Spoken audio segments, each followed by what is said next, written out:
2018 సమయంలో అప్పటి ఎన్నికలకు కొద్ది రోజుల ముందు జగన్మోహన్ రెడ్డి విశాఖ ఎయిర్పోర్ట్ కి వెళ్ళిన సమయంలో ఒక వ్యక్తి జగన్మోహన్ రెడ్డి షోల్డర్ మీద ఒక చిన్న పదునైనటువంటి దాంతో దాడి చేశాడు. దాన్ని అప్పట్లో హత్యాయత్నంగా చెప్పుకుని అప్పుడు అధికారంలో ఉన్నది చంద్రబాబు గారు సీఎం గా ఆయన ఉన్నాడు కాబట్టి ఆయనే చేయించాడు. ఆ జల్లిపల్లి శ్రీనివాస్, ఆ వ్యక్తి పేరు జల్లిపల్లి శ్రీనివాస్, దాడి చేసిన వ్యక్తి. సో చేసిన వ్యక్తి అక్కడ హర్షవర్ధన్ అనే ఒక టీడీపీ నేతకు చెందినటువంటి క్యాంటీన్ లో అతను పనిచేస్తున్నాడు కాబట్టి అతనే ఈ దాడి చేయించుంటాడు. అతని వెనక తెలుగుదేశం పార్టీ ఉంటుందని అప్పట్లో జగన్మోహన్ రెడ్డి ఆరోపణ చేశాడు. సరే, రాజకీయంగా కూడా కొంత లబ్ధి పొందిన మాట వాస్తవం. కట్ చేస్తే జగన్మోహన్ రెడ్డి సీఎం అయ్యాడు.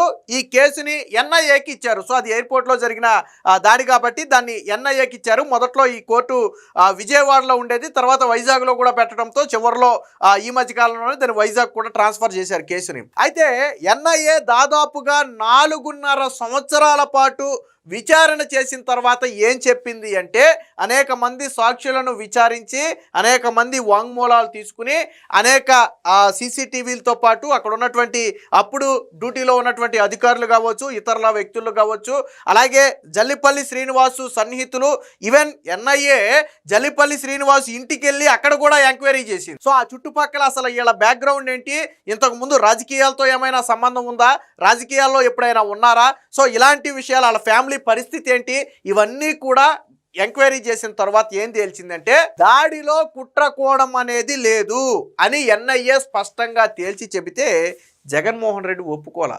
అప్పుడు జల్లిపల్లి శ్రీనివాస్ చెప్పింది కూడా అదే, నన్నెవడు ఏం చేయమనలా, నేను జగన్మోహన్ రెడ్డి సీఎం అవ్వాలని, ఆయనకి సానుభూతి రావాలని నేను చిన్న గాయం చేశా, అంతే తప్ప ఇందులో కుట్ర లేదు, ఇంకోటి లేదు అని శ్రీనివాస్ అప్పట్లోనే చెబితే దాన్ని ఎవరు నమ్మలా. జగన్మోహన్ రెడ్డి ఎంతవరకు ట్విస్ట్ ఏంటంటే, అది ఎంత పెద్ద గాయమో నేను చెప్తాను చూడండి. వైజాగ్ లో దాడి జరిగితే ఫస్ట్ ఎయిడ్ చేయించుకుని హైదరాబాద్ వచ్చి ట్రీట్మెంట్ చేయించుకున్నాడు. జగన్మోహన్ రెడ్డి వైజాగ్ లో దాడి జరిగితే హైదరాబాద్ వెళ్ళి ట్రీట్మెంట్ చేయించుకున్నాడు. సో అది ఎంత పెద్ద దాడో మీరే అర్థం చేసుకోండి, అది ఎంత ప్రాణహాని జగన్మోహన్ రెడ్డికి మీరే అర్థం చేసుకోండి. సో జగన్మోహన్ రెడ్డికి అంత సమయం దొరికింది. సరే, ఇది విచారించింది ఏమి చంద్రబాబు గారి ప్రభుత్వంలో పోలీసులు కాదు. పైగా ఆ ఘటన జరిగిన ఏడాదికే జగన్మోహన్ రెడ్డి సీఎం అయ్యాడు. సీఎం అయిన తరువాత కూడా ఆ విచారణ కొనసాగింది. ఒకవేళ నిజంగా ఏదైనా ఇన్ఫ్లుయెన్స్ చేయగలిగే ప్రభావం ఉంటే జగన్మోహన్ రెడ్డి ఇన్ఫ్లుయెన్స్ చేసుకోవచ్చు. ఎందుకంటే 5 ఏళ్ల పాటు అధికారంలో ఉంది ఆయనే. ఇంచుమించు అందులో ఎటువంటి కుట్రకోణం లేదని తేల్చే వరకు అధికారంలో ఉన్నది జగన్మోహన్ రెడ్డి. కానీ జగన్మోహన్ రెడ్డి అప్పుడు మాట్లాడాల. విషయం ఏంటంటే, ఇదే ఎన్ఐఏ కోర్టు విజయవాడలో కేసు విచారణ సందర్భంగా జల్లిపల్లి శ్రీనివాస్కి బెయిల్ రాట్లా. ఇప్పుడు అతను తప్పు చేశాడా లేదా అనేది నిరూపించబడలేదు ఒకటి. సో అది నిరూపించబడకపోవటం, జగన్మోహన్ రెడ్డి కోర్టుకు రాకపోవడంతో ఆ వ్యక్తికి బెయిల్ కూడా రాకుండానే దాదాపుగా 5 ఏళ్ల పాటు జైల్లో ఉన్నాడు.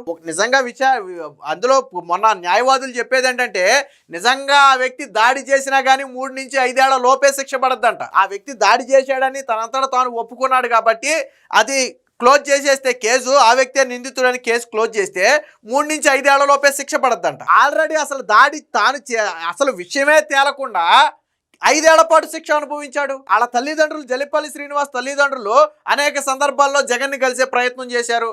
మీరు ఒక్కసారి ఎన్ఐఏ కోర్టుకు రండి, నా కొడుక్కి బెయిల్ వస్తుంది, కేసు తర్వాత కోర్టులో సాగుద్ది, మాకు కేసు గురించి మేము మాట్లాడట్లా, ఒక్కసారి మీరు కోర్టుకు రండి, మీరు కోర్టుకు వస్తేనే నా కొడుకు బెయిల్ వస్తుంది అంటే జగన్మోహన్ రెడ్డి ఎవరైతే బాధితుడుగా ఉన్నారో ఈ కేసులో ఆ వ్యక్తి కోర్టుకి వెళ్ళి నిలబడి చెప్పాలి, ఎస్ జల్లిపల్లి శ్రీనివాస్ అనే వ్యక్తి ఆ వ్యక్తే, నా మీద ఆ రోజు దాడి చేసింది ఆ వ్యక్తేనని చెప్పి కోర్టులో జగన్ స్వయంగా ఒక 5 నిమిషాలు వాంగ్మూలం ఇస్తే అప్పుడు కేసు ముందుకు కదులుతుంది. ఆ వ్యక్తికి ముందు టెంపరీగా బెయిల్ వస్తుంది. ఎందుకంటే అప్పటికే 3-4 ఏళ్ల పైగా జైల్లో ఉన్నాడు కాబట్టి బెయిల్ వస్తుంది. కానీ జగన్ బాధ ఏంటంటే, అప్పట్లో నిందేమో టీడీపీ మీద, చంద్రబాబు నాయుడు మీద వేసేసాం.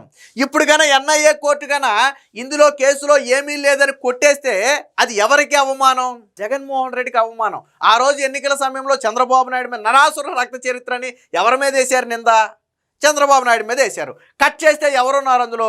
అవినాష్ రెడ్డి అండ్ ఫ్యామిలీ ఉంది. సరే, ప్రత్యక్షంగానో పరోక్షంగానో జగన్ పాత్ర కూడా ఉందనేది వాళ్ళ వాదన.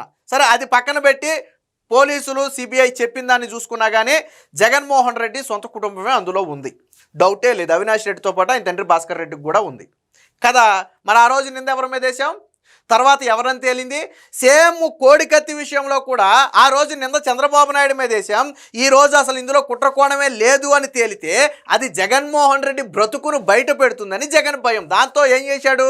5 ఏళ్ళు సీఎంగా ఉన్నప్పుడు నేను సీఎంగా ఉన్నా రాలేనన్నాడు. తాడేపల్లి నుంచి విజయవాడ ఎన్ఐఏ కోర్టుకు గట్టిగా 6 నుంచి 8 కిలోమీటర్లు 10 కిలోమీటర్లు ఉందో. అంటే జగన్మోహన్ రెడ్డి బయలుదేరితే 10 నిమిషాలు కూడా పట్టదు. సరే, నువ్వు సీఎంగా ఉన్నప్పుడు నిజంగానే కోర్టుకి వెళ్ళే 10 నిమిషాల ఖాళీ నీకు లేదు అనుకుందాం కాసేపు. కూతుళ్ళ కోసం స్పెషల్ ఫ్లైట్లు వేసుకుని విదేశాలకు వెళ్ళడానికి సమయం ఉంటుంది. కానీ ఒక దళిత వ్యక్తి కావాలని చెయ్యని ఒక నేరానికి జైలు శిక్ష అనుభవిస్తుంటే మాత్రం జగన్కి వెళ్ళి కనీసం అక్కడ ఇతనే జల్లిపల్లి శ్రీనివాసు దాడి చేసింది ఇతనే అని చెప్పే ఓపిక లేదు. సరే ఓకే, నువ్వు సీఎంగా వదిలే, ఓకే. నువ్వు ఓడిపోయి 2 ఏళ్ళు అయింది, తాడేపల్లి ప్యాలెస్లోనే ఉంటున్నావు కదా, నువ్వు శవరాజకీయాలు చేయడానికి ఏపీ వస్తున్నావు కదా, మరి ఎందుకు ఇప్పుడు కోర్టుకి వెళ్ళలేకపోతున్నావు? ఇప్పుడు ప్రస్తుతానికి విశాఖలో ఉంది ఈ కేసు. వాస్తవానికి ఎన్ఐఏ ఏం చెప్పింది?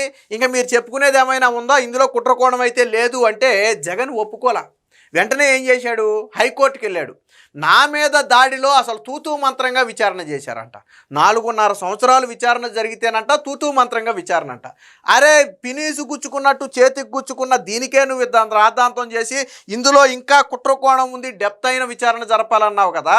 మరి వివేకానంద రెడ్డి తలని 2 ముక్కల కింద బద్దలు కొట్టారు గొడ్డలతో. మరి అందులో డెప్త్గా విచారణ జరపాలని ఎందుకు అడగవు నువ్వు? నీ సొంత బాబాయ్ తలను 2 ముక్కలుగా పగలగొడితే గొడ్డలితో ఆ కేసులో మాత్రం విచారణ అవసరంలా. ఆ కేసులో సిబిఐ డెప్త్గా వెళ్ళక్కర్లా. కానీ గుండు పిన్ను గుచ్చుకుని చూసారా చేతికి, దానికి మాత్రం లోతైన విచారణ కావాలంట. ఇది ఎక్కడ విచిత్రమో నాకు అర్థం కాల. అక్కడ ఒక ప్రాణం పోయిందా, ఇక్కడ నీకు చేమ గుట్టినట్టు కూడా లేదా, దీనిలోనేమో లోతైన విచారణ కావాలా, దాంట్లో మాత్రం మనం అడగమా? నీకు తగిలిన గాయానికి నువ్వు వైజాగ్లో గుచ్చుకుంటే హైదరాబాద్ వెళ్ళి ట్రీట్మెంట్ చేయించుకుంటావా? ఒక చిన్న లాజిక్, నువ్వు చెప్పింది ఏంటి? అప్పట్లో నన్ను చంపాలని ప్రయత్నం చేశారన్నావు కదా. నిజంగా ఒక వ్యక్తిని ఎవరైనా చంపాలని ప్రయత్నం చేస్తే అదే వ్యక్తి పవర్లోకి వచ్చిన తర్వాత ఎందుకు కోర్టుకి వెళ్ళకూడదు? ఇప్పుడు నేనే ఆరోపణ చేసి అదిగో ఒక వ్యక్తి నా మీద మారణాయుధంతో దాడి చేశాడని, నేను ఎందుకు కోర్టుకు వెళ్ళి ఎస్ నా మీద మారణాయుధంతో దాడి చేశాడు, దీని వెనక కుట్రకోణం ఉందని నువ్వు ఎందుకు వెళ్ళి కోర్టుకు చెప్పవు? ఎందుకు వెళ్ళడంటే జగన్మోహన్ రెడ్డి కోర్టుకు వెళ్ళి మాట్లాడిన రోజు నుంచి అసలు కేసు ట్రయల్లోకి వస్తుంది. అసలు కేసు ట్రయల్లోకి వస్తే ఇందులో కుట్రకోణం లేదని కొట్టేయడంతో పాటు జల్లిపల్లి శ్రీనివాస్ ఆల్రెడీ 5 ఏళ్ల పాటు జైల్లో ఉన్నాడు కాబట్టి నాకు తెలిసి ఇంకా జైలు శిక్ష కూడా అవసరం ఉండదు, ఆల్రెడీ అనుభవించేశాడు. సో కేసును కొట్టేస్తారు. కానీ అది జగన్కి రాజకీయంగా ఇబ్బంది. ఈ సాక్షిలో ఏం రాశారు చూడండి. వాస్తవానికి మళ్ళీ దీని మీద హైకోర్టుకి వెళ్ళారు. నాకు తెలిసి ఇక్కడ కాదంటే సుప్రీంకోర్టుకు కూడా వెళ్తారేమో. ఇక్కడ చూడండి, జగన్పై ఇక్కడ కూడా హత్యాయత్నమే. మళ్ళీ జగన్పై హత్యాయత్నం కేసులో ఎన్ఐఏ దర్యాప్తు సరైన దశలో సాగలేదంట. మరి నువ్వు 5 ఏళ్ళు సీఎంగా ఉన్నప్పుడు నువ్వు ఎన్ఐఏకు రిక్వెస్ట్ పెట్టాల్సింది, ఈ కేసుని ఎన్ఐఏ కాదు సిబిఐకి ఇవ్వండనో, లేదా మా రాష్ట్రంలో మేము విచారణ చేయించుకుంటాం, మా పరిధిలోనే జరిగింది కాబట్టి మాకు వదిలేయండనో. నువ్వు ఎందుకు అడగల 5 ఏళ్ళు సీఎంగా ఉండి? జగన్ అడగొచ్చు కదా, నీకు ఎన్ఐఏ మీద నమ్మకం లేదు, అదేమి చంద్రబాబు నాయుడు చేతిలో ఏజెన్సీ కాదు కదా, మరి ఎన్ఐఏ మీద నీకెందుకు నమ్మకం లేదు? జగన్మోహన్ రెడ్డికి ఏ వ్యవస్థ మీద నమ్మకం ఉండదు. జగన్మోహన్ రెడ్డి మీద మాత్రమే నమ్మకం ఉండదు. తూతూ మంత్రంగా దర్యాప్తు పూర్తి చేసిందంట. తూతూ మంత్రంగా 4.5 సంవత్సరాల పాటు విచారణ చేస్తే తూతూ మంత్రంగా దర్యాప్తు చేసిందంట. అంతే హడావిడిగా ఛార్జ్షీట్ దాఖలు చేసిందంట. టైం రాయడు ఇక్కడ, ఎన్నేళ్ళు దర్యాప్తు చేశారని టైం రాయడు. 4.5 సంవత్సరాలు దర్యాప్తు చేశారు. అలాగే దర్యాప్తులో చాలా లోపాలు ఉన్నాయి, అనేక కీలక అంశాలు వదిలేసింది, సిట్ సేకరించిన సాక్ష్యాలను పట్టించుకోలేదు, అందుకే లోతైన దర్యాప్తు కోరుతున్నాం, దీన్ని తిరస్కరిస్తూ విజయవాడ కోర్టు ఇచ్చిన ఉత్తర్వులు చెల్లవు. హైకోర్టులో జగన్ తరపు సీనియర్ న్యాయవాది నిరంజన్ రెడ్డి వాదనలు. ఆల్రెడీ ఎన్ఐఏ చెప్పింది ఇంకా లోతైన విచారణ జరపాలని అడిగితే లోతు లేదు, ఆవకాయ గడ్డ లేదు, అసలు ఇందులో ఏమి దాడి చేసిన వ్యక్తికి సంబంధించి ఎటువంటి పొలిటికల్ నెరేటివ్ ఉందనటానికి కానీ, దీని వెనక వేరొక వ్యక్తి ఉన్నాడు అని చెప్పటానికి కానీ ఇసుమంత సాక్ష్యం కూడా దొరకలేదు. 4 సంవత్సరాల విచారణలో ఎక్కడా కూడా ఏమీ దొరకలేదు అని తేల్చి చెప్పి ఇక లోతైన విచారణ చేయటం సాగదో, ఇప్పటికే నిందితుడు జైల్లో ఇదిగా ఉన్నాడు కాబట్టి సాగదని చెప్తే వెంటనే జగన్కి అర్థమైపోయింది ఎక్కడ ఎన్ఐఏ కోర్టు ఈ కేసును కొట్టేస్తుందో, ఎక్కడ ఆ వ్యక్తికి జైలు శిక్ష ఖరారు చేస్తే ఇందులో కుట్రకోణం లేదంటే జగన్మోహన్ రెడ్డికి రాజకీయంగా ఇబ్బంది అవుతుందో అని. అప్పుడు ఎన్నికల ముందు ఇది కూడా మొన్న ఎన్నికలకు ముందే ఇబ్బంది అవుతుందని వెంటనే ఏం చేశాడు, హైకోర్టుకి వెళ్ళి స్టే తెచ్చుకున్నాడు. వెంటనే హైకోర్టు ఏం చేసింది, ఆ ఎన్ఐఏ విచారణను తాత్కాలికంగా ఆపేయాలని చెప్పి స్టే ఇచ్చింది. సో ఆ స్టే ఇచ్చిన తర్వాత ఇప్పుడు ఆ విచారణే నిన్న జరిగింది. నిన్న జరిగితే వాదనలు విన్న తర్వాత మే 6కి వాయిదా వేశారు. నాకు తెలిసి ఎన్ఐఏ కోర్టుతో హైకోర్టు కూడా ఏకీభవిస్తుందని నేను అనుకుంటున్నాను. ఎందుకంటే ఎన్ఐఏ కోర్టు చాలా స్పష్టమైన ఆధారాలను ముందు పెట్టింది, అందులో ఎటువంటి పొలిటికల్ నెరేటివ్ లేదు అని చెప్పడానికి. కానీ జగన్ మాత్రం ఉంది అని చెప్తాడు. ఇంత మ్యాటర్ రాశాడు కదా ఇందులో. ఈ 4.5 ఏళ్ల పాటు జల్లిపల్లి శ్రీనివాసు లేదా కేసు మొత్తంగా చూసుకుంటే 7 ఏళ్ళు అయింది. మనకు 2018లో జరిగింది ఇది. దాదాపుగా 7 ఏళ్ళు అయింది కదా, 6 ఏళ్ళు 7 ఏళ్ళు అయింది కదా. ఈ 6-7 సంవత్సరాల్లో ఒక్కసారి కూడా జగన్మోహన్ రెడ్డి ఎందుకు ఎన్ఐఏ కోర్టుకి వెళ్ళలేదు? జగన్ ఎందుకు సాక్షి సమాధానం చెప్పాలి దీనికి. నువ్వు అన్నా ఓకే, నాకు ఇంకా అనుమానాలు ఉన్నాయి, ఇంకా లోతుకి వెళ్ళాలి, దీని వెనక ఎవడో ఉన్నాడని ఎవడో ఒకటి పేరు పెడితేనే కానీ నాకు మనశ్శాంతి లేదనేది నీ ఫీలింగ్, ఓకే రైట్, దాన్ని పక్కన పెడదాం. నువ్వు కేసులో ఇంత లోతైన దర్యాప్తు జరపాలని కోరుకునేవాడివి ఎందుకు ఎన్ఐఏ కోర్టుకి వెళ్ళి ఆ రోజు నా మీద దాడి చేసింది ఈ వ్యక్తే, నా పదునైన ఆయుధంతో గుచ్చింది ఈ వ్యక్తేనని చెప్పి నువ్వు ఎందుకు కోర్టుకి వెళ్ళి వాంగ్మూలం ఇవ్వలేదు? ఒక జగన్మోహన్ రెడ్డి తప్ప ఈ కేసులో అందరూ కోర్టుకు హాజరయ్యారు. ఎన్ఐఏ కోర్టుకి ఒక జగన్మోహన్ రెడ్డి మాత్రమే హాజరవ్వాలి. 5 ఏళ్ల పాటు సీఎంగా ఉన్నాడు, రావటం కుదరదని చెప్పి 5 ఏళ్ల పాటు నెట్టేశాడు. మరి 2 సంవత్సరాలు ఆల్రెడీ పదవి ఊడిపోయి ప్రతిపక్ష హోదా కూడా లేకుండా పక్క రాష్ట్రంలో మొహం దాచుకుంటున్నాం కదా మనం. మరి ఎందుకు విశాఖపట్నానికి జగన్మోహన్ రెడ్డి వెళ్ళలేకపోయాడు? ఈ 2 ఏళ్లలో ఎందుకు వెళ్ళలేదు? సరే సీఎంగా ఉన్నప్పుడు వదిలేద్దాం, ఎందుకు వెళ్ళలేదు? ఈ కేసు ఒకవేళ ఇందులో బాధ ఒకటే, కుట్రకోణం లేదు అని కొట్టేయకూడదు, దీన్ని సాగదీయాలి. రాబోయే ఎన్నికల వరకు కూడా, అంటే నెక్స్ట్ ఎన్నికలు, ఇది ఒకవేళ ఇందులో కుట్రకోణం లేదని కొట్టేస్తే జగన్మోహన్ రెడ్డికి మరొక బాబాయ్ గొడ్డల పోటు లాంటిదే. ఎందుకంటే నరాసుర రక్త చరిత్రని ఆ రోజు చంద్రబాబు నాయుడు మీద విషం జిమ్మితే తిరిగి వీళ్ళకి తగిలింది చూసారా. ఇప్పుడు కోడికత్తు కూడా అంతే, చంద్రబాబు నాయుడు మీద జిమ్మాడు విషయాన్ని, ఇది ఇప్పుడు రివర్స్లో కుట్రకోణం లేదంటే జగన్కు తగులుద్ది. అందుకని ఏం చేస్తున్నాడు, కేసును ల్యాగ్ చేస్తున్నాడు. ఒకవేళ రేపు హైకోర్టులో ఎన్ఐఏ వాదన కరెక్ట్గానే ఉంది, దర్యాప్తు సవ్యంగానే ఉంది, సో ఇంకా దీని మీద లోతైన దర్యాప్తు అవసరం లేదు, ఉన్న ఆధారాలతో నిర్ణయం తీసుకోవచ్చు ఎన్ఐఏ కోర్టు అని కానీ రేపు పొద్దున హైకోర్టు చెప్పింది అనుకోండి, వెంటనే జగన్మోహన్ రెడ్డి సుప్రీంకోర్టుకి వెళ్తాడు. ఏమని?